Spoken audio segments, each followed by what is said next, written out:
dari Fakultas Hukum, Prodi Ilmu Hukum, Universitas Nahdlatul Ulama, ingin mempresentasikan dari KTUN. Apa sih pengertian dari KTUN itu?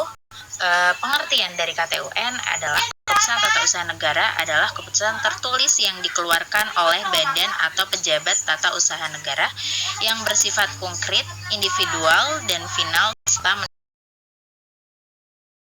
tentu.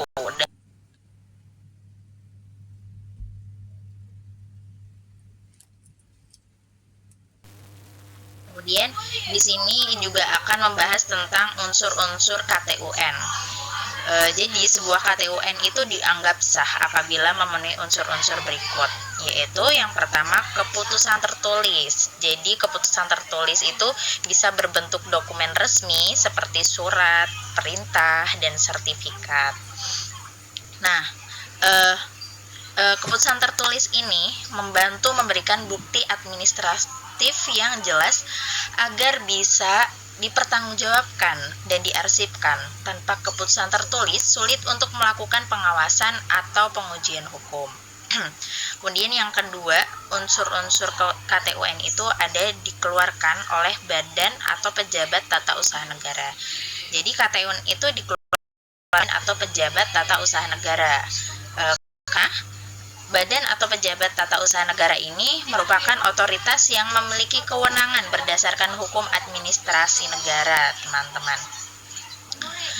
Hal itu menghindari penyalahgunaan wewenang oleh pihak yang tidak memiliki kompetensi sehingga keputusan memiliki legitimasi hukum. Kemudian ada unsur-unsur KTUN yaitu dalam lingkup hukum publik. Jadi KTUN itu masih dalam lingkup hukum publik, berhubungan dengan tugas atau wewenang yang dijalankan dalam fungsi pemerintahan. Nah, jadi KTUN itu harus berhubungan dengan fungsi pemerintah, bukan hubungan pribadi atau privat, melainkan hal ini penting agar pengaturan hanya menyentuh aspek administrasi negara saja, teman-teman. Kemudian ada juga bersifat konkret. Objek keputusan dapat ditentukan secara pasti. Kenapa? Karena agar dapat dievaluasi atau dilaksanakan secara nyata, bukan hanya berupa gagasan atau kebijakan. Kemudian unsur-unsur KTUN itu ada juga yang bersifat individual, maksudnya ditujukan kepada pihak tertentu, bukan umum atau kelompok besar.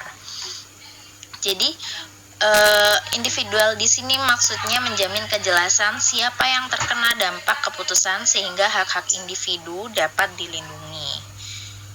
Yang terakhir itu unsur-unsur KTUN bersifat final. Maksudnya sudah selesai diproses dan tidak memerlukan persetujuan lebih lanjut.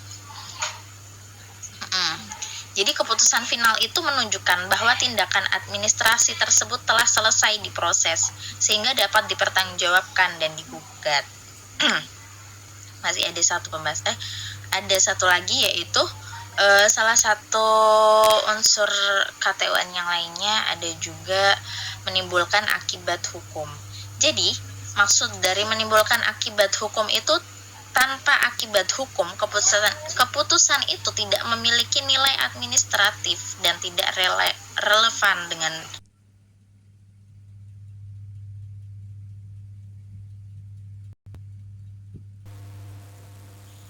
Kemudian di sini juga akan membahas tentang ciri-ciri KTUN.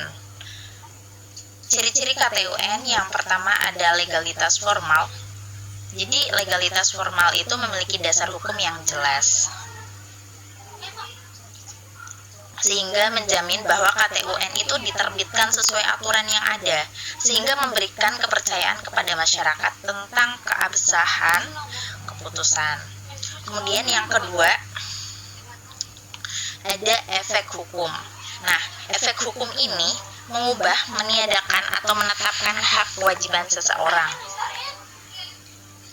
Jadi, karena tujuan utama KTUN adalah mengatur hak dan kewajiban pihak tertentu tanpa dampak hukum, keputusan menjadi tidak relevan atau tidak sekedar formalitas, tidak sekedar formalitas belaka. Kemudian yang terakhir dapat digugat di PT UN. Jadi jika dianggap merugikan hak seseorang atau tidak sesuai hukum, maka dia dapat digugat di PT UN.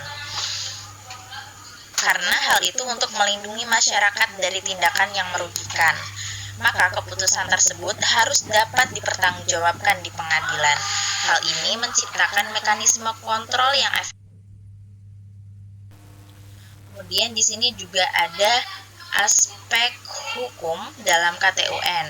Nah, aspek hukum dalam KTUN itu ada dua, yaitu sah secara hukum, maksudnya sesuai dengan peraturan yang berlaku. Jadi hal itu aspek hukum dalam KTUN itu harus sesuai peraturan perundang-undangan. Hal itu menjamin keputusan tersebut tidak melanggar hukum dan dapat memberikan rasa keadilan kepada masyarakat. Kemudian aspek lainnya yaitu adil dan wajar. Jadi hal itu untuk memenuhi asas-asas umum pemerintah yang baik atau AUPB. Karena masyarakat membutuhkan perlindungan dari keputusan yang sewenang-wenang atau diskriminatif, sehingga KTUN harus didasarkan pada asas-asas umum pemerintahan yang baik AUPB. Nah, di sini juga ada dasar hukum KTUN. Dasar hukum KTUN yang pertama ada di dalam Undang-Undang Nomor 5 Tahun 1986 tentang Peradilan Tata Usaha Negara. Nah, dalam Undang-Undang Nomor 5 Tahun 1986 ini untuk mengatur tentang pembentukan dan kewenangan Pengadilan Tata Usaha Negara atau PTUN sebagai lembaga yang menyelesaikan sengketa di bidang tata usaha negara. Fokus utamanya adalah pada penyelesaian perselisihan yang timbul dari keputusan tata usaha negara. Nah, pasal yang relevan. Jadi hal itu tuh harus konkret, individual, dan final tersebut. Maksudnya objek keputusan harus dapat ditentukan, terus ditujukan kepada pihak tertentu, bukan kebijakan umum, dan keputusan sudah selesai diproses dan mengikat.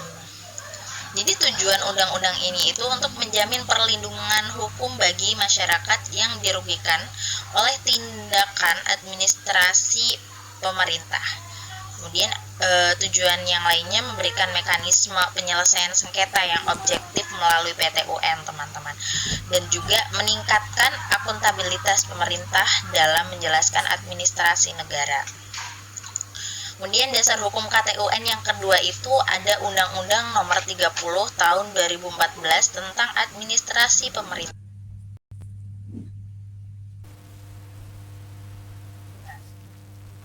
Administrasi pemerintahan. Oke, lanjut saja.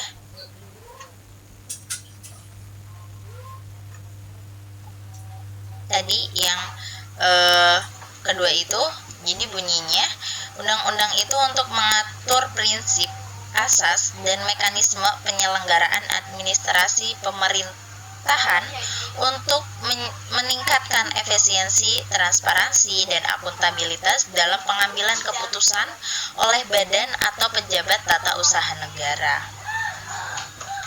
Jadi yang dimaksud dalam undang-undang tersebut itu memberikan pedoman kepada pejabat negara untuk membuat keputusan administrasi yang sah secara hukum dan sesuai dengan asas keadilan. Selain itu, undang-undang itu juga memungkinkan masyarakat untuk mengajukan keberatan administratif sebelum membawa sengketa ke PTUN. Dan tujuan undang-undang tersebut memastikan bahwa keputusan pemerintah dibuat secara adil dan akuntabel. Kemudian memberikan prosedur yang jelas dalam penyelesaian sengketa administratif, juga mengatur pencegahan penyalahgunaan wewenang oleh pejabat administrasi negara. Jadi kesimpulannya bahwasanya dasar hukum KTUN itu dalam Undang-Undang Nomor 5 Tahun 1986 itu berfokus pada mekanisme pengajuan dan penyelesaian sengketa KTUN melalui PT-UN. Dan untuk Undang-Undang Dasar Hukum KTUN yang kedua, Undang-Undang Nomor 30 Tahun 2014, yaitu menyediakan pedoman prinsip dan prosedur untuk pembuatan KTUN agar sesuai dengan hukum dan asas pemerintahan yang baik. Ya baik, mungkin itu saja yang bisa saya sampaikan dari pembahasan kali ini.